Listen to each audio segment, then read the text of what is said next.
नमस्कार दोस्तों, स्वागत है आपका आज के मुख्य समाचारों की वीडियो में। जी हां दोस्तों, यहां पर आपको देखने को मिलेगी सुबह से लेकर शाम तक की सारी के सारी बड़ी खबरें मुख्य समाचार ब्रेकिंग न्यूज अपडेट के रूप में।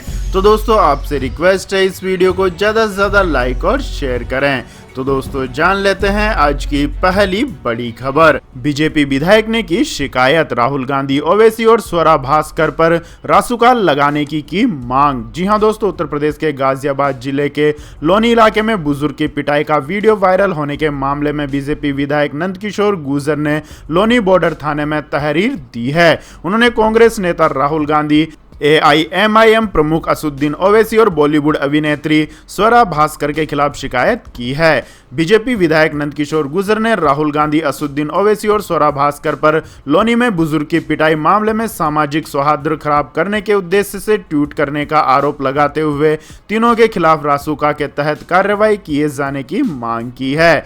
आपको बता दें दोस्तों, सोशल मीडिया पर एक वीडियो वायरल हो रहा है जिसमें एक मुस्लिम बुजुर्ग को कुछ युवक पीटते नजर आ रहे हैं। यह घटना 5 जून 2021 की है। इस वीडियो को लेकर यह दावा किया जा रहा है कि मुस्लिम होने के कारण बुजुर्ग को पीटा जा रहा है, लेकिन पुलिस ने जांच के बाद यह पाया है कि यह 2 परिवारों की आपसी रंजिश का मामला है। इस वीडियो को सोशल मीडिया पर वायरल कर इसे सांप्रदायिक रंग देने का प्रयास किया जा रहा है। इसके बाद दोस्तों, जान लेते हैं अगली खबर। गौतम अडानी अब नहीं रहे एशिया के दूसरे सबसे अमीर, चौथे दिन भी गिरे अडानी की कंपनी के शेयर।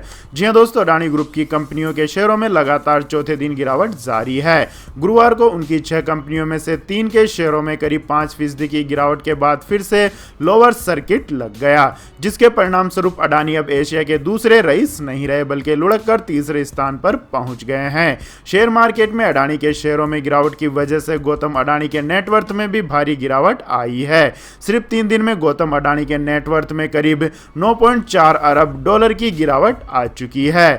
ब्लूमबर्ग बिलियनियर इंडेक्स के मुताबिक गौतम अडानी का नेटवर्थ सिर्फ बुधवार को करीब 4 अरब डॉलर घटकर 67.6 अरब डॉलर रह गया। इस भारी गिरावट की वजह से ही चीन के कारोबारी जोंग शेनशॉन फिर एशिया के दूसरे सबसे अमीर शख्स बन गए हैं, जबकि उनकी नेटवर्थ में भी गिरावट आई है। आपको बता दें, करीब 84.5 अरब डॉलर के नेटवर्थ के साथ मुकेश अंबानी एशिया के सबसे रईस व्यक्ति हैं।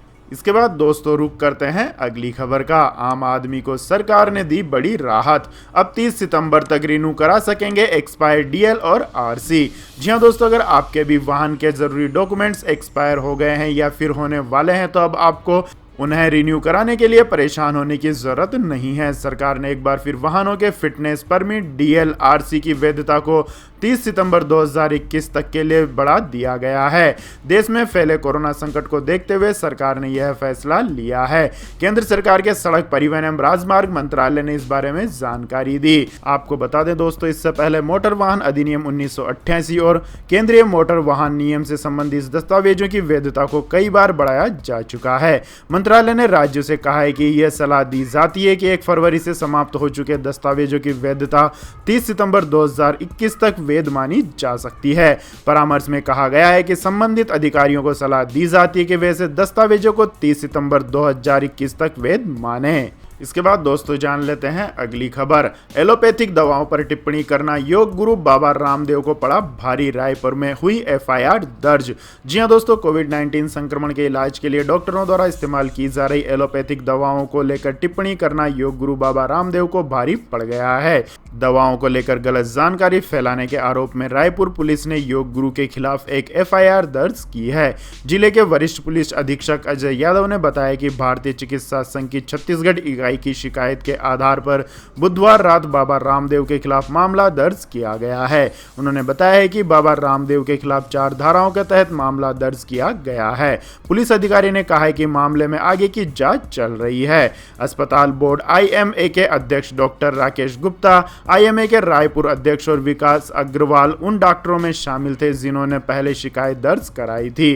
शिकायत के अनुसार पिछले 1 साल से बाबा रामदेव कथित तौर से चिकित्सकों, भारत सरकार, भारतीय चिकित्सा अनुसंधान परिषद और अन्य अग्रणी पंक्ति के संगठनों द्वारा कोरोना वायरस संक्रमण के उपचार में उपयोग की जा रही दवाओं के खिलाफ सोशल मीडिया पर झूठी सूचनाओं का प्रचार कर रहे हैं। सोशल मीडिया पर उनके कई वीडियो हैं जिनमें उन्होंने कथित तौर पर इस तरह की भ्रामक टिप्पणियां की थी। शिकायत में कहा गया है कि ऐसे समय में जब डॉक्टर, पैरामेडिकल स्टाफ और सरकार व प्रशासन की सभी शाखाएं मिलकर कोविड-19 के खिलाफ लड़ाई में योगदान दे रही हैं, ऐसे में बाबा रामदेव स्थापित और स्वीकृत उपचार विधियों के बारे में कथित तौर पर लोगों को गुमराह कर रहे हैं। शिकायत में यह भी आरोप लगाया गया है कि आधुनिक चिकित्सा सुविधाओं और एलोपैथिक दवाओं पर बाबा रामदेव की इस तरह की टिप्पणी लोगों के जीवन को खतरे में डाल देगी, जबकि ये दवाएं 90% से अधिक रोगियों को ठीक कर रही हैं।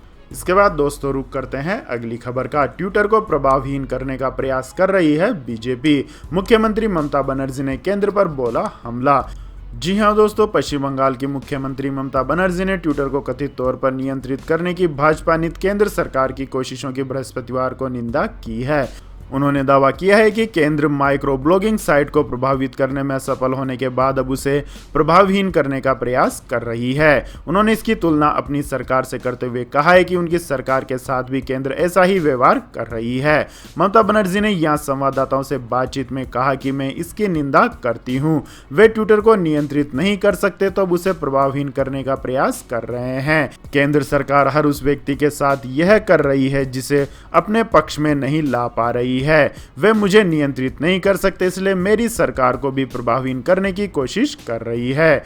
आपको बता दें दोस्तों, सोशल मीडिया साइट ट्विटर का भारत में कानूनी सुरक्षा कवच देश के सुरक्षा प्रौद्योगिकी नियमों का अनुपालन नहीं करने और नए दिशा निर्देशों के तहत अधिकारियों की नियुक्ति नहीं करने से छिन गया है। अब तीसरे पक्ष की गैर कानूनी सामग्री की वजह से ट्विटर पर भी भारतीय दंड संहिता की धाराओं के तहत कार्रवाई की जा सकती है।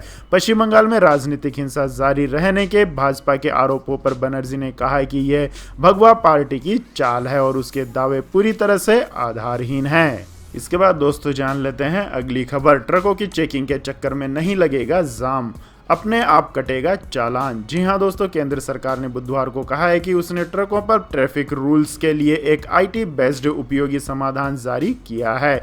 इस ऐप से अधिकारियों को खुद कम संख्या में कॉमर्शियल व्हीकल की जांच की जरूरत पड़ेगी। इससे ई चालान जारी कर नगद चालान की संख्या कम करने और मानवीय हस्तक्षेप कम करने में मदद मिलेगी। इससे राजस्व संग्रह भी बढ़ेगा। वाणिज्य मंत्रालय ने कहा है कि औसत रूप से भारत में एक ट्रक एक साल में 50 से 60 हजार किलोमीटर की दूरी तय करता है, जबकि अमेरिका जैसे विकसित देशों में यह 3 लाख किलोमीटर तय करता है।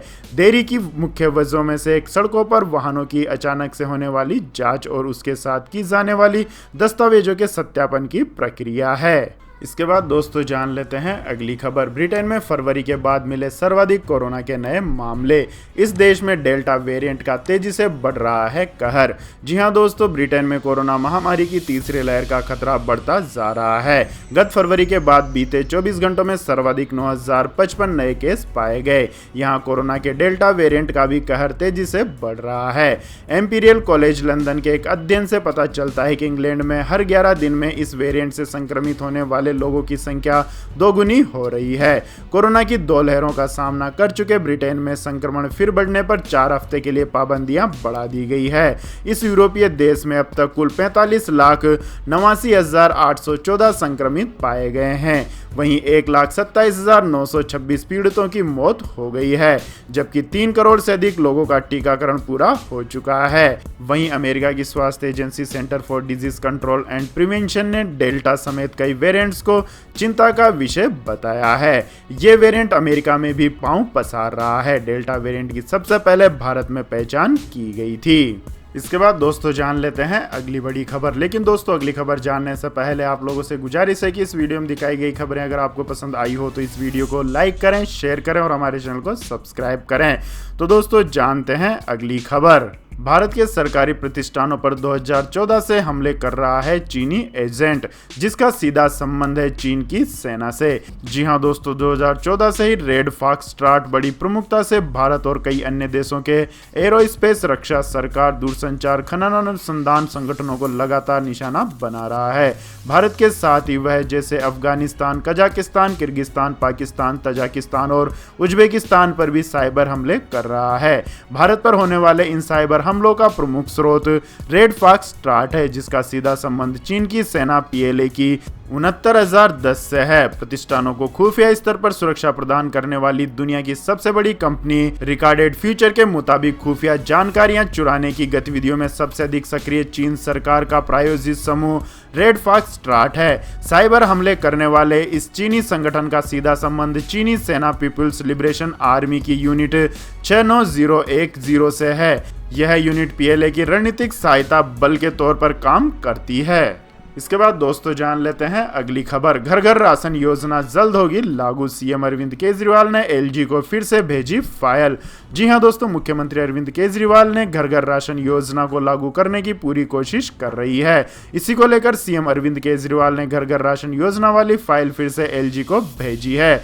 अरविंद केजरीवाल ने इसमें लिखा है कि हमारी योजना कानून के मुताबिक है। ये योजना केंद्र सरकार के आदेशों का पालन करने के लिए लागू की गई है। इसके साथ ही CM अरविंद केजरीवाल ने कहा है कि कोरोना काल में इस योजना को रोकना गलत होगा। 3 साल में 4 बार LG को घर घर राशन योजना की कैबिनेट निर्णय की जानकारी दी गई है, लेकिन LG ने कभी इसका विरोध नहीं किया।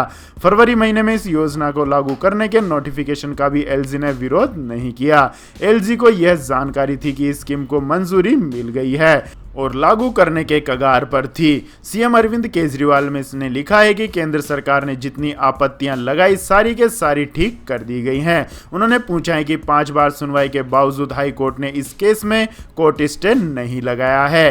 कोर्ट केस के दौरान केंद्र ने कभी किसी अप्रूवल के बारे में नहीं बताया, फिर इस योजना को क्यों रोका जा रहा है। इसके बाद दोस्तों जान लोगों को मिलेगी राहत। जी हां दोस्तों, ministry of road transport and highways ने देश भर में चल रहे सभी वाहनों के लिए एक ही PUC प्रमाण पत्र के उपयोग को मंजूरी दे दी है। दरअसल मंत्रालय द्वारा जारी एक अधिसूचना में सरकार ने एक ही वाहन के लिए देश में अलग अलग स्थानों पर नया PUC सर्टिफिकेट बनवाने की आवश्यकता को समाप्त कर दिया है। आपको दूसरे राज्य में तब तक PUC सर्टिफिकेट नहीं बनवाना पड़ेगा जब तक आपके पास मौजूदा PUC की वैधता समाप्त ना हो गई हो। सड़क परिवहन और राजमार्ग मंत्रालय ने यह भी कहा है कि PUC प्रमाण पत्र को भी राष्ट्रीय रजिस्टर के साथ PUC डेटाबेस से जोड़ा जाएगा। सड़क मंत्रालय द्वारा केंद्रीय मोटर वाहन नियम 1989 में बदलाव के बाद अब PUC फॉर्म पर एक QR कोड छपा होगा और इसमें वाहन मालिक और उत्सर्जन की स्थिति का वितरण होगा। नए PUC में वाहन मालिक का मोबाइल नंबर, नाम व पता, इंजन नंबर और चेसिस नंबर भी होगा। इससे किसी को भी डाटाबेस से किसी विशेष वाहन के बारे में विवरण प्राप्त करने में मदद मिलेगी। इसके बाद दोस्तों जान लेते हैं आज के मौसम अपडेट्स। तो दोस्तों बिहार यूपी में भारी बारिश की चेतावनी, जाने दिल्ली सहित अन्य राज्यों का क्या है हाल। जी हां दोस्तों, दक्षिणी पश्चिमी मानसून देश के ज्यादातर क्षेत्र में सक्रिय हो चुका है, लेकिन उत्तरी क्षेत्र में पहुंचने में इसकी रफ्तार थम गई है।